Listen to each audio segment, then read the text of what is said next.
Hey, welcome back to another episode here on Douglas Prism.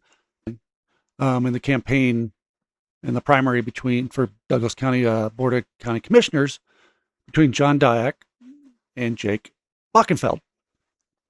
So where this all started is just yesterday. I saw a commercial. It was through YouTube TV, and it was a commercial that came on, and it was a brief one, but it was basically a vote for Jake Bockenfeld. And the first time I saw it, I was like, okay, that's interesting. And it entered my mind, like, that can't be cheap, right? For a county commissioner in Douglas County. I've never seen an ad ever on TV for a county commissioner here. So then I saw the commercial a little bit later, came back on, and I paid a little bit more attention to it. And at the end, it says, if it's a campaign, I approve this message, blah, blah, blah, which is what I expected. But it wasn't that.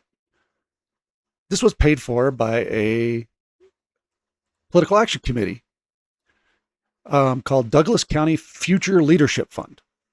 And I was like, well, that's interesting. There's a PAC involved in a local race. It's something we traditionally have never seen before, right? I mean, this is a new thing. So I'm like, okay, well, I went on to Secretary of State site to look up who they are. So this is a PAC that was just registered May 26th of 2026. So a month old now. And they're out of some address on South Lowell. And there's some other reference to this address. Doesn't mean anything. It's some company that I think just lets them use them for a mailing address or whatever. And then they say their purpose is to elect common sense Republicans to the Douglas County Board of County Commissioners. The registered agent is Laura Jorgensen. I tried to figure out who this was, whether this was somebody involved in politics in Douglas County. I don't know who she is. If anybody knows, please comment and put me in the right direction. I found one Laura Jorgensen that lives in Lone Tree, but registered as an independent. So I don't know whether that's the same one. I would think a Laura Jorgensen doing this PAC would be part of the Republican Party. So I don't know who that is. The other one listed on here is a filing agent, which is Katie Kennedy, and she owns or works at Strategic Compliance LLC. I've seen her name all over all kinds of ads in Douglas County. She's been involved in school board races, issue things. So she basically runs I think it's like a consulting company for campaigns and stuff, and helps them make sure they comply with laws and stuff like that. I think is her. I believe that's what they do. So anyway, so then you get down here and you start look at, donations are 130,000, and somehow they're negative almost 40 grand on their balance. I don't know how that happens, but anyway, we'll go into that a little bit more. So anyway, I was like, $130,000. That's a lot of money for a little local Douglas County PAC. So you go in and get into their donations. The only donations, there's only been one donation to this that's been reported so far. And that's a Public Voice Incorporated out of McLean, Virginia. So I'm like, Virginia? $130,000? And so, my spidey sense went up, and I'm like, that's not right. It's not a local grassroots thing. No, this is paid for by a Public Voice. Turns out to be a dark money super PAC. So go into the leadership, and just hold on to that for a minute. And so you go into the leadership fund, and just looking at their expenditure report. I think they put this in the middle of June 15th. Yeah. And their only donation that they show at all is from a Public Voice super PAC for $130,000. So then you get into what has the local PAC, Douglas County Future Leadership, been spending their money on. Almost all the money has gone to Axiom Strategies.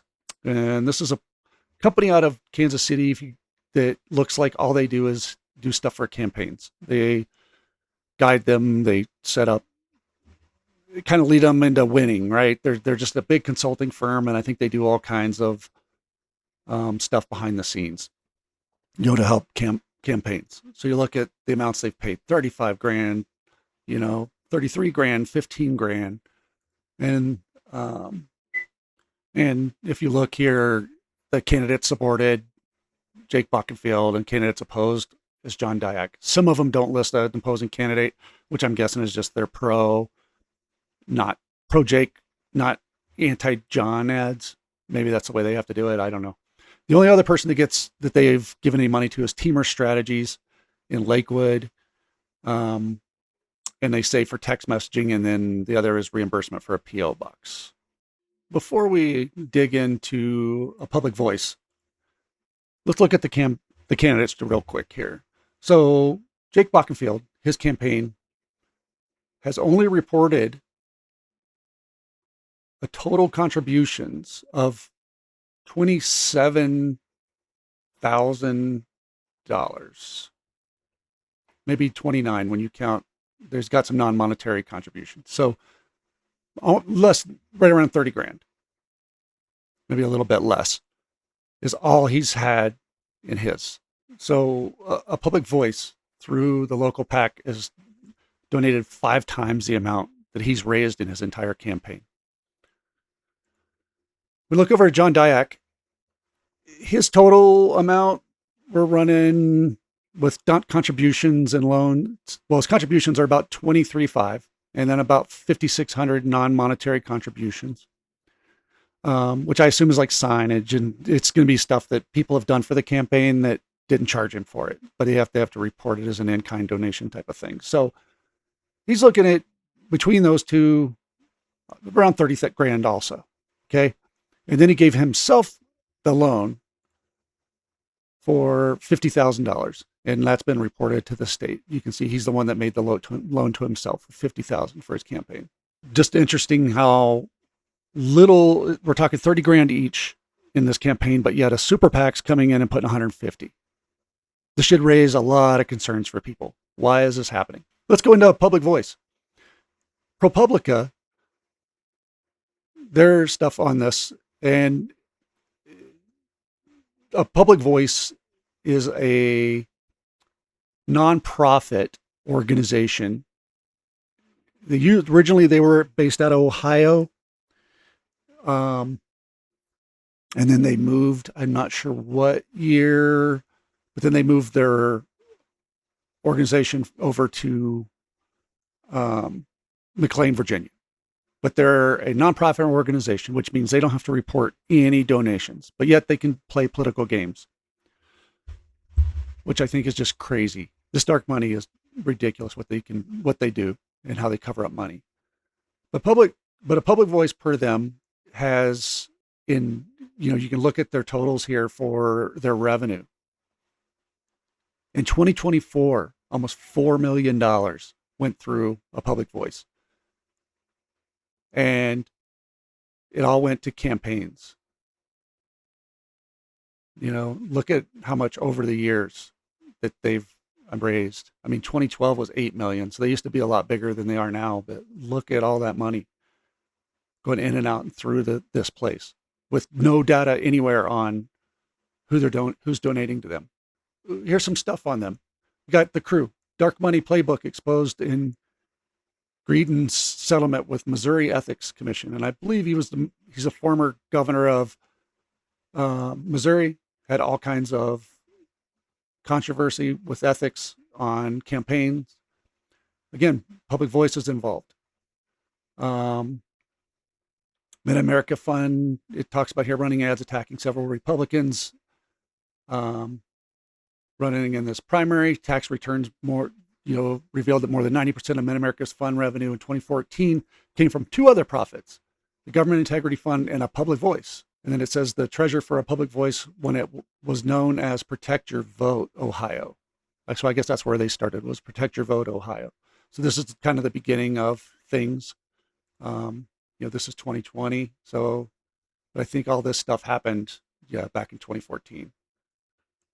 Next, from the crew, which is the Citizens for Responsible Ethics in Washington, I believe is what the acronym stands for. They do all kinds of dark money investigations.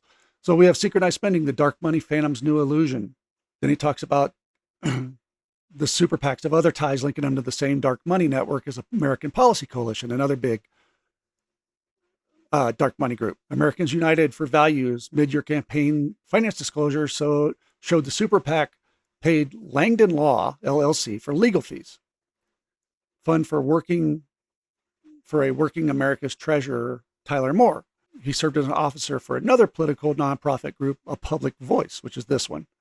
And I guess that one was incorporated by this Langdon Law. And this is a story about all kinds of dark money super PACs that are just washing money all over the place. Then we get into another dark money groups play both sides of the big lie in Georgia. This is just back in 2022. So the whole election stolen, big lie thing.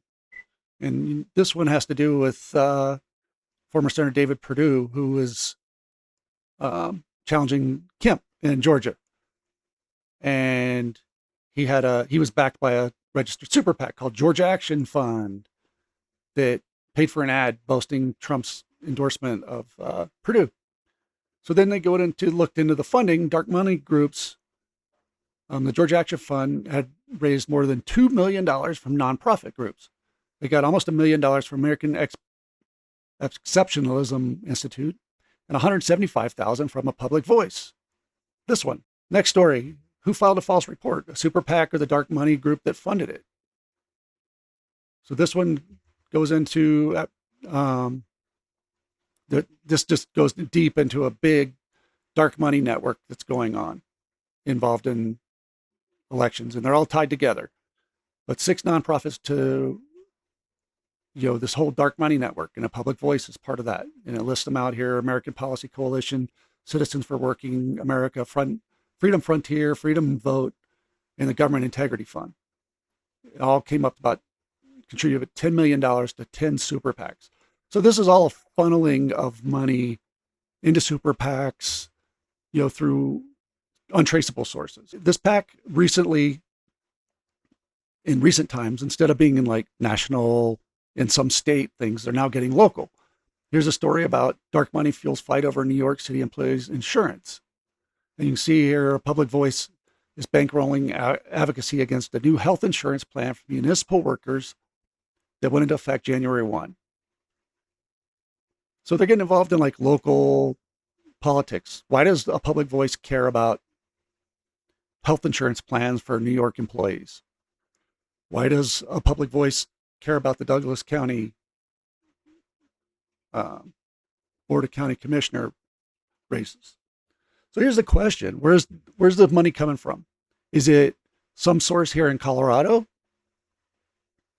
that's funneling money through this super PAC in Virginia and then having it wash back into this local PAC? Is it somebody that wants to do something here in Colorado, big interest? Or does Washington, D.C. super PAC have some unknown interest in this? I think, when you think about it logically, there's some local reason, right? There's some decision, there's something somebody is putting through in front of the county commissioners now or next year, and they want Bockenfeld's support of that, his unwavering support. He's being bought and paid for. And then you look at the agenda for June 30th. Just gives you a couple ideas of what's going on. We got John Adams Academy in Sterling Ranch that's out of money, and they want like $4.5 million from the county to support their school that they avoided the whole school district because they didn't want to be regulated. And then you got this weird thing, the follow-up for the potential feasibility study of a small modular reactor nuclear sites in Douglas County. I have no idea what that's about. I've seen some other people that are bringing this up because it's on the agenda. I'm wondering what this is. That sounds expensive. Is that bringing in funding sources? Are people trying to lobby for that in Douglas County? I don't know. But here's the deal. I'm sure that if anybody were to go ask Bockenfeld, he's going to pretend like he doesn't know anything about the money and where it came from for this local PAC. But I can guarantee you that has to be a lie. There is no way in hell that he doesn't know who just donated $130,000 when his campaign's only raised 30 and is running all these ads and all this strategy going on behind the scenes, running ads on YouTube, TV, and who knows where else. Text messages, all kinds of stuff are going out with this money. 100% supporting his campaign. He knows who this is. Who is this person? Is it somebody that's dealing with our water issues? Is it somebody like the developers of Sterling Ranch or Zebulon or this nuclear site? Or is it somebody that, some other developer that's like, hey, I want to put a big development in Douglas County, unincorporated Douglas County, and I want it to breeze through. I don't want any issues.